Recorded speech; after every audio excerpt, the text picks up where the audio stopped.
연애 3년에 결혼해서 이제 반년도 안 지났는데 이 이상 더 버텨봤자 이혼하는 시기만 늦춰지는 거지 뭐 다를 게 없는 생각이 들어 재빠르게 이혼 결심한 30대 초반의 여자입니다. 제가 이 이혼을 결정하게 된 게 홧김에 그렇게 하기로 정한 게 아니라 정말 하루에도 12번씩은 다시 생각해보고 나름 노력을 했습니다. 하지만 어쩔 수가 없었어요. 시댁은 제 또래 부모님 세대 치고는 드물게 엄청난 대가족입니다. 남편까지 합쳐서 4남매예요. 남편이 무조건적으로 제 편을 들어준다고 해도 이미 쪽수부터 밀려요. 시부모님이 나서서 제 편을 들어줘야 겨우 이기는 정도인데 팔은 안으로 굽는다잖아요. 결혼하고부터는 이 집구석에 내 편은 하나도 없다는 생각이 들었어요. 오죽하면 남편이라고 하겠어요. 내 편은 죽어도 안 들어주니까 그래서 남편 아닌가 하는 생각이 듭니다. 굳이 비유를 하자면 제가 매주는 콩으로 쓰는 거다라고 말을 한다고 쳐보겠습니다. 그러면 남이 편 남편 포함해 6명의 시댁 식구들이 콩이 아니라 팥이라고 우겨요. 저만 이상한 사람이 돼버리는 시기였지요. 처음에는 저도 결혼하고 이 식구들의 일원이 되었으니 당연히 6명 가족들이 제 의견에 입을 맞춰서 콩이라고 해줄 줄 알았습니다. 그런데 저는 그냥 철저히 이 식구들에게서 남이나 마찬가지인 사람이었어요. 저만 빠지면 이 집구석에 의견 다툼 하나 없이 평화가 찾아올 텐데 제가 꾸역꾸역 이 집구석 며느리 안에 올케로 남아있어서 뭐 좋을 게 있나 싶더라고요. 그래서 평생 화목한 가정 되시라고 제가 빠져주기로 했습니다. 돌이켜 생각해보면 시작하자마자부터 첫 단추가 잘못 들어가긴 했어요. 신혼여행 다녀와 시댁에 인사하러 간 첫날이었지요. 시부모님 댁에 인사를 드리러 갔는데 몇 시간 거리에 사는 신우들까지 다 와 있을 거라고는 생각도 못했습니다. 심지어 이미 결혼한 큰 신우는 남편의 자식들까지 다 끌고 쳐들어왔고 아직 대학교 다니는 막내 아가씨는 연애 상대인 남자친구를 데리고 와서 있었어요. 제가 신혼여행 다녀온 게 이렇게 환영받을 일인가 싶었습니다. 이렇게 전부 모이는 게 명절이나 시부모님 생신같이 그런 특별한 날 아니면 거의 없지 않은 거 아닌가 싶었거든요. 그런데 뭐 당연스럽게도 이 사람들이 저희 신혼여행 무사귀환을 축하해주기 위해 모인 게 아니라는 걸 알게 되었습니다. 저를 기다린 게 아니고 혹시나 제가 신혼여행지에서 가족들 위해 사왔을 선물을 받으러 그 먼 길을 행차했던 거예요. 그런데 이걸 어쩌나. 저는 신혼여행지에서 선물 따로 구매 안 했습니다. 이미 결혼 전에 예단으로 시어머니 현금부터 해서 신우들이 원하는 명품 선물도 전부 다 돌렸던 상황이었거든요. 결혼 전에 이미 다 해놓은 걸 못하러 결혼하고 또 해야 하나 싶었어요. 제가 뭐 도깨비방망이도 아니고 두들기면 뭐 나온다는 인상을 심어줄 필요도 없다 생각했지요. 그나마 사온 게 간단한 주전부리 할 것들이었습니다. 먹는 게 남는 거라고 좋은 선물이라 사온 게 아니고 정말 빈손으로 가기는 뭐하니까 귀국하는 날 면세점 돌아다니면서 몇 개 챙겨온 거예요. 그나마 다행인 게 달콤한 거 좋아하는 시아버지 입맛 때문에 종류별로 이것저것 사긴 했는데 그 많은 식구들 챙겨주기에 양이 넉넉했습니다. 그런데 과자를 받고 나서도 이 사람들이 눈알들이 똘망똘망해서 저한테서 뭘 더 바라는 눈빛으로 계속 저를 쳐다보고 있더라고요. 그래서 이게 전부다. 진짜 없다 했더니 큰 신우가 자기 결혼했을 때 신혼여행지에서 제 남편 명품 지갑 사온 이야기를 꺼내면서 받은 게 있는데 맨입으로 넘어갈 생각을 하냐며 저보고 뻔뻔하다고 하더라고요. 그 지갑 제가 받은 것도 아니고 큰 신우 결혼했을 때면 제가 남편하고 연애도 하기 전 이야기인데 왜 그걸 두고 제가 뻔뻔하다는 소리를 들어야 하나 싶었어요. 남편도 거기서 충분히 한마디 할 수 있던 상황이었을 텐데 오히려 제 잘못이라며 신우 말에 힘을 실어주더군요. 아니 진짜 만약에 그게 잘못된 거였으면 면세점 돌아다니면서 주전부리 사 모으고 있을 때 큰 신우한테는 뭐 하나 해줘야 한다 한마디를 해주던가 했어야지. 그땐 아무 말도 안 하더니 왜 그걸 이제 와서 내 탓으로 돌리냐고 남편한테도 한마디 했더니 알아서 센스 있게 잘 챙겼으면 되는 거 아니냐며 끝까지 오리발을 내밀더라니까요. 시모는 거기다 대고 남편이 그런 거 챙길 주변머리 없는 사람이란 거 모르냐고. 아내가 돼서 그런 것도 미리 못 챙긴 제 잘못이라고 또 한마디 거들고. 막내 신우는 그 와중에도 지 남자친구는 짭짤한 거 좋아하지 달달한 거 싫어한다며 기어코 챙겨간 간식 상자 들고는 툴툴거리고 있더라고요.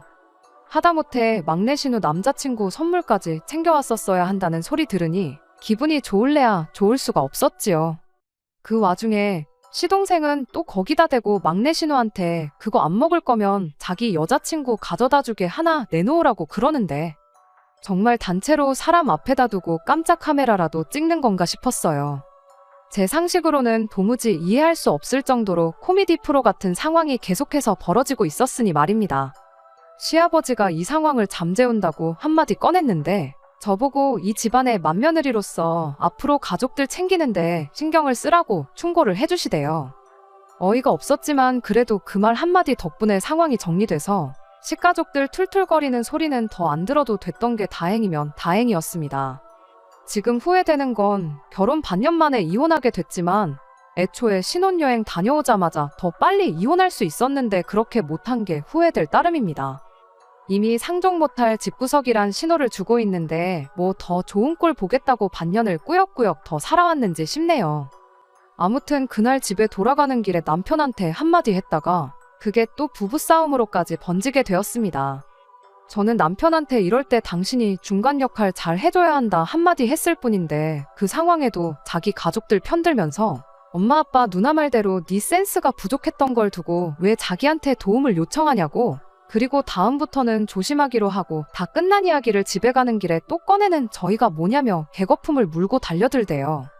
그때 저도 열받아서 남편한테 네 가족 챙길 일 있으면 네가 직접 챙기라 했어요. 나한테 뭐 기대하지 말라고 하고요. 그리고 시댁에 무슨 일이 있던 간에 저는 되도록이면 빠지도록 하겠다고 선언까지 했습니다. 그때 남편이 알겠다고 꼬리를 내리면서 다음부터는 제 편을 들어주겠다는 사과를 기어이 받아냈어요. 그런데 사람 고쳐 쓰는 거 아니라고 하는 말이 딱 남편을 두고 하는 말이구나 싶었던 게 결국 같은 상황이 오면 남편은 제 편은커녕 아주 시가족 대표가 돼서 남이 편 노릇을 착실하게 하기 시작하더군요. 식가족 행사는 또 뭐 그리 많은지 정말 어이가 없을 정도로 쓸데없는 날까지 챙기기 시작했어요.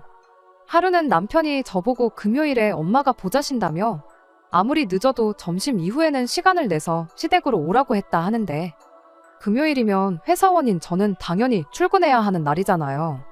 그리고 그 사실을 다른 사람도 아니고 남편이 모를 리가 없는데 고지곳대로 그 말을 저한테 전하니 어이가 없더군요. 무슨 일 때문에 그러냐 했더니 식가족 행사가 있다는 겁니다. 식가족들 생일이나 이런 거 줄줄이 꿰고 있는 건 아니지만 그렇다 할 행사라고 부를 만한 날이 없는 걸 확실히 알고 있는데 난데없이 생긴 행사에 무슨 행사냐고 남편한테 물어봤지요. 왜? 큰신우 시조카들이 있다고 했잖아요. 그중 첫째가 받아쓰기 100점을 받았다고 그걸 축하하려고 모이기로 했다고 하는 겁니다. 처음엔 제 귀를 의심하지 않을 수가 없었어요. 받아쓰기 100점 때문에 온 가족이 모여 축하를 해주냐고요. 남편은 저보고 애가 없어서 모른다고 그때가 애들 감수성이 얼마나 예민한지는 아냐며 작은 걸로 온 가족들이 축하해주고 그러면 애가 앞으로 얼마나 더 열심히 공부를 하겠냐고 하더라고요. 오히려 저를 감수성 없는 냉혈한 취급을 하는데 100번 양보해서 그거 축하해준다 치고 축하해주면 축하해주는 거지 왜 그 자리 열기 전날인 금요일부터 내가 시댁에 가 있어야 하는 이유를 말해보라고 했죠. 남편은 저한테 그럼 엄마 보고 그 많은 식구들 먹을 음식 준비를 혼자 하게 둘 셈이냐고 하더라고요. 내 자식이 받아쓰기 100점을 받은 것도 아니고 심지어 막내 신우랑 시동생은 시부모님하고 한 집에 같이 살고 있는 데다가 큰 신우도 시댁에서 그렇게 멀지 않은 곳에 살고 있는데 왜 나만 콕 집어서 가야 되는 거냐 따졌지요. 지 자식 축하해 줄 거면 큰 신우가 자리를 만들던가 해야 하는 게 맞는 거 아니냐 따지니 남편도 딱히 그 말에는 지 가족들 편을 못 들고 어버버거리면서 더 말을 잇지 못하대요. 제 소중한 월차를 시조카 받아쓰기 축하해주는 자리 밥하려고 쓸 생각 없으니 그렇게 알라고 하고 밥 준비 안 해서 내가 그 자리에 초대를 못 받게 된다면 그건 그거대로 아쉬운 거 없으니 축하해주고 싶은 사람들끼리 축하해줘라 하고 말았습니다. 그렇게 말하니 남편이 삐쳤는지 문을 부서져라 닫고는 방에 처박혀 나오질 않더라고요. 정확히 10분도 지나지 않아서 시어머니한테서 전화가 왔는데 전화를 받지 않아도 뭐 때문에 전화했는지는 안 봐도 비디오였어요. 아예 시어머니한테 대놓고 안 간다 할 셈으로 전화 받았습니다. 아니나 다를까 시어머니가 저보고 너무 서운하다 하시더군요. 이참에 같이 음식 준비하면서 며느리랑 친해지고 그럴 생각이었는데 너무 하나만 보고 다른 건 못 보는 거냐고 저를 나무라시대요. 나무를 보지 말고 숲을 보라시는데 둘 다 볼 생각일랑 전혀 없는데 자꾸 무슨 말씀을 하시나 싶었어요. 암만 거절해도 포기하지 않을 것 같아서 제가 올해는 결혼식에 신혼여행에 이래저래 휴가도 다 땡겼어서 쓸 휴가도 없다고 조금 거짓말 섞어서 못 간다고 했지요. 그랬더니 그럼 저보고 집에서 다 같이 먹을 만한 음식 몇 가지 해서 당일날 가져와 달라고 하더라고요. 도무지 끝이 나지 않을 것 같아서 그럼 알겠다고 제가 뭐 해갈 만한 거 있는지 보고 해가겠다고 대답하고 전화 끊어버렸습니다. 그리고 나서 그날 열몇 명 먹을 음식을 뭘 해가야 하나 생각을 하는데 내가 왜 이딴 걸 고민하는지 싶고 그냥 차라리 돈으로 때우는 게 낫겠다 싶어서 그날 가서 대충 피자나 치킨 이런 거 배달시켜야겠다 생각하고 말았죠. 그리고 그 어이없는 받아쓰기 축하 파티 다녀와서 남편하고 또 한바탕 하게 되었네요. 시어머니가 너무 서운하다고. 제가 음식 해올 줄 알았는데 배달시킨 걸 보니 며느리가 아무래도 우리 가족들을 우습게 보는 거 아닌가 하고 남편한테 하소연을 하셨답니다. 그날 상차림에 솔직히 제가 시킨 피자랑 치킨이 제일 먼저 사라졌어요. 남으면 싸가라고 해도 될 정도로 넉넉하게 배달시키기도 했고 솔직히 상차림이라고 해서 뭐 대단한 거 하나도 없었습니다. 딱 봐도 큰 신우나 같이 사는 신우들이 뭐 아무것도 준비 안 했다는 건 누가 봐도 자명한 사실이었고요. 남편도 피자며 치킨이며 신이 나서 뜯어먹어 놓고는 다 끝나고 나니 저보고 정성이 부족하다고 서운하다 하는 꼴이 이해가 가지 않았네요. 그 뒤로도 알 수 없는 시가족들의 대환장 파티는 계속 이어졌습니다. 막내 신우가 운전면허를 땄다고 축하 자리를 만들지를 않나. 그냥 가족들 모이기 위해 아무 날이나 기념일 만들어서 잔치를 여는가 싶었어요. 제 3자인 사람이 보면 이 집구석만큼 화목한 집안도 없을 거예요. 말도 안 되는 이유 가져다 붙이며 매일같이 가족 모임에서 다 같이 좋은 음식 먹고 그러니까 말이죠. 저도 이 가족의 일원으로 인정받고 다른 가족들 대하듯이 똑같이 대해줬다면 아마 참 좋은 사람들과 한 식구가 되었구나 그런 생각을 가졌을 것 같습니다. 남편은 계속 제가 외동이라서 형제들 많은 집 분위기를 적응 못하는 거다. 이게 진짜 가족들이 사는 모습이다 이딴 식으로 말하는데 뭐 저희 가족은 가짜 가족이라는 소리인지 정작 결혼 후에 있던 친정어머니 생신 때는 처가가 멀어서 가기 힘들다고 20만 원 띡 보내놓고 자기 할 도리 다 했다 하던 놈이니 뭔 기대를 했겠어요. 다 같이 사소한 일로도 서로 축하해주고 그러는 게 나쁜 건 아니지만 경제적인 부분이나 귀찮은 것들은 전부 맏며느리인 제가 할 일이 돼버리고 나름 제 할 도리 했다고 생각했는데 결과적으로는 저만 나쁜 사람 되니 그게 참 싫었어요. 막내 신우 운전면허 취득 축하도 해주고 예비군 다녀온 도련님 나라 지키고 오느라 고생했다고 모이고 그런 말도 안 되는 모임 자리 몇 번 가지고 나서 저도 지쳐서 남편한테 나는 더 이상은 못하겠다고 그냥 앞으로 시댁 식구들 모일 건덕지 있으면 혼자 다녀오고 실컷 축하해주라고 했습니다. 남편은 제가 조금만 더 신경 쓰면 되는데 적응 못해서 그러는 걸 두고 엄살을 부린다고 툴툴거렸지만 제가 안 가겠다는데 뭐 별 수 있었겠나요. 그렇게 한 2달 정도 지나서 제가 이혼을 결심하게 된 지난달 이야기입니다. 그래도 그날 자리는 나름 의미 있는 타이틀이 있었어요. 시어머니 생신이었거든요. 다른 날이면 몰라도 생신은 당연히 축하해야 마땅한 자리였으니 저도 참석하기로 했어요. 시어머니 생신상 차려주려고 싶었던 건 아니지만 그래도 생신이라는 이름에 걸맞게 이번에는 돈으로 해결할 생각만 하지 말아야겠다 했습니다. 물론 그렇게 결정하게 된 이유에는 신우들도 같이 음식을 돕겠다는 말이 있어서였지요. 어차피 살림은 세 사람 통틀어서 큰 신우가 제일 잘 알 테고 큰 신우 주도하에 음식이 준비된다고 했으니 저도 옆에서 손이나 좀 거들면 되겠다 싶었지요. 남편도 오랜만에 제가 참석한다 하니 기분이 좋아 보였어요. 그렇게 아침 일찍 시댁에 갔는데 일찍 준비한다고 저 먼저 서둘러서 출발했는데 제가 제일 늦게 도착했습니다. 음식 준비가 한창일 줄 알았는데 문 열고 들어가니 큰 신우랑 막내 신우는 거실 소파에 떡하니 기대 앉아서 TV를 보고 있었어요.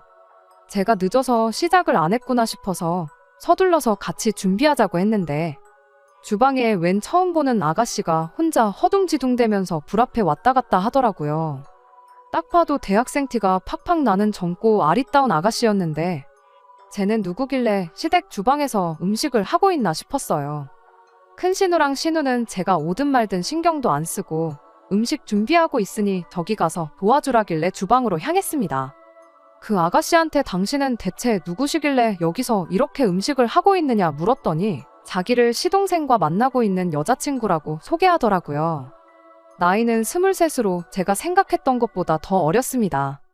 이제 대학교 졸업반이고 취직 준비하고 있다고 하는데 결혼할 것도 아닌 아가씨가 왜 여기서 음식을 준비하고 있나 했더니 남자친구인 시동생이 엄마 생일이라고 와서 음식하라고 불러냈다고 하더라고요. 아직 세상 물정 모르고 나이차 많이 나는 남자친구가 하래니까 하고 있는 것 같은데 괜히 마음이 측은해지더라고요. 뭘 몰라도 한참 모르고 남자친구가 얼마나 좋으면 결혼도 안 했는데 그 어리고 한참 때인 나이에 예비시댁도 아니고 남자친구 엄마 집 와서 이렇게 종노릇을 하고 있나 싶었어요. 뭐 지가 좋다고 와서 음식 준비하는데 내가 신경 쓸 게 있나 싶어서 저도 같이 음식 준비를 돕기 시작했지요. 딱 보니 기껏 해봐야 라면 정도 끓여본 게 전부겠거니 하는 솜씨로 인터넷 뒤져가면서 열심히 음식 준비를 하고 있었더라고요. 큰 신우랑 막내 신우한테 재료 손질은 얼추 다 끝난 것 같은데 이제 같이 오셔서 도와야 되는 거 아니냐니까. 두 사람은 들은 채 만 채 인터넷에 어떻게 하는지 다 나와 있으니까 그거 보고 빨리 음식 준비나 하라고 하고 지들끼리는 시시덕거리며 다시 TV 보는데 열중하더라고요. 음식 몇 개 하는데 넷이서 힘 뺄 필요 있냐고, 둘이면 충분히 할 거 아니냐고 하면서 이쪽은 신경도 안 쓰는데 그때 뭔가 제 머리를 세게 한 대 얻어맞은 것 같았어요. 이 세상 물정 모르는 아가씨나 저나 뭐 다를 게 있나 싶더라고요. 결혼 이야기 나오기 전부터 남자친구 엄마 생일자리에 끌려와 난생 처음 보는 사람들 밥 해주고 있는 이 아가씨나 필요할 때 내 편 한 번 들어주지 못하는 남자 믿고 시댁 와서 종노릇 지갑노릇 하고 있는 저나 똑같다는 생각이 들었어요. 그래서 그 아가씨한테는 음식 준비 그만하라 말하고 신우들한테 가서 빨리 음식 준비 도우라고 한마디 했습니다. 다른 사람도 아니고 엄마 생일상 준비하는데 자식들은 놀고만 있고 남의 집 자식들이 음식하는 게 말이나 되냐고 한마디 했죠. 그랬더니 큰 신우가 어이없다는 듯이 저를 쳐다보면서 저보고 생각 잘하라고 하는 거예요. 지금 저 기집애 확실히 버르장머리를 들여놔야지 나중에 제가 편하다고요. 오란다고 와서 음식 준비하는 거 보면 분명히 결혼할 텐데 지금 미리 기강을 다져두지 않으면 고생하는 건 지들이 아니라 저라고 하는 겁니다. 그 말을 들으니 이 신우들 뿐만 아니라 온 집안 식구들이 저를 어떻게 생각했고 자기들 편하기 위해 부려먹을 생각뿐이었다는 사실에 확신이 생겼어요. 그대로 앞치마를 큰 신우 얼굴에 벗어던지고 저는 이 집구석에 더 이상 엮일 생각 없으니 그렇게 알라말하고 자리 박차고 나왔습니다. 나오는 길에 시동생 여자친구라는 아가씨도 데리고 왔는데 평소에도 얼마나 시동생한테 가스라이팅을 당한 건지 나와서도 안절부절 계속 눈치만 보고 있더라고요. 두 사람이 어떤 관계인지는 모르겠지만 지금 이 상황만 봐도 정상은 아니고 좋은 꼴 못 볼 테니 기회가 왔을 때 헤어지라고 했어요. 저도 아가씨 덕분에 이혼할 결심이 섰다고 난 이 길로 이혼 서류 작성하러 갈 거라고 말해줬죠. 집에 도착하니 남편은 아직 출발할 준비도 안 하고 혼자서 느긋하게 커피 한 잔 내려놓고 토요일 점심을 만끽하고 있더군요. 갑자기 들이닥친 저를 보고 당황한 남편이 엄마 생신상 준비는 어쩌고 벌써 왔냐길래 니네 가족 일은 니들끼리 알아서 챙기라고 한마디 해주고 나는 월요일 되는 대로 변호사 찾아가 이혼 준비 시작할 테니 그렇게 알라고 했습니다. 자초지종을 들은 남편이 그 와중에 한다는 소리가 저보고 왜 쓸데없는 오버를 떠냐면서 어린 시동생 여자친구 밥만 닮았으면 우리 집이 얼마나 평화로웠겠냐고 또 가족 편을 들더라고요. 동생이 사람 보는 눈이 있어서 그 어린 나이에도 벌써 시댁 행사 참석하고 군소리 안 하는 참한 며느리감을 데려왔다고.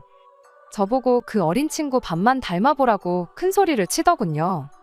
결국 남편도 신우들이랑 다른 거 없는 놈이고 애초에 제 편을 들어줄 생각 없었다는 걸 결혼 6개월이 지내서야 깨달았습니다. 옛말 틀린 거 하나 없고 사람 고쳐 쓸 수 없다는 말도 정확하게 이런 상황을 두고 하는 말이었던 거죠. 암만 입 아프게 떠들어봐야 저 혼자 비정상이라고 말하는데 상식선에서는 제가 옳을지 몰라도 이 집구석에서만큼은 제가 틀린 사람이었던 거예요. 시어머니 생신상 차리는 게 시작이면 시작이지 앞으로 어떤 일이 일어날지는 굳이 제가 제 인생 바쳐가며 보지 않아도 알겠더라고요.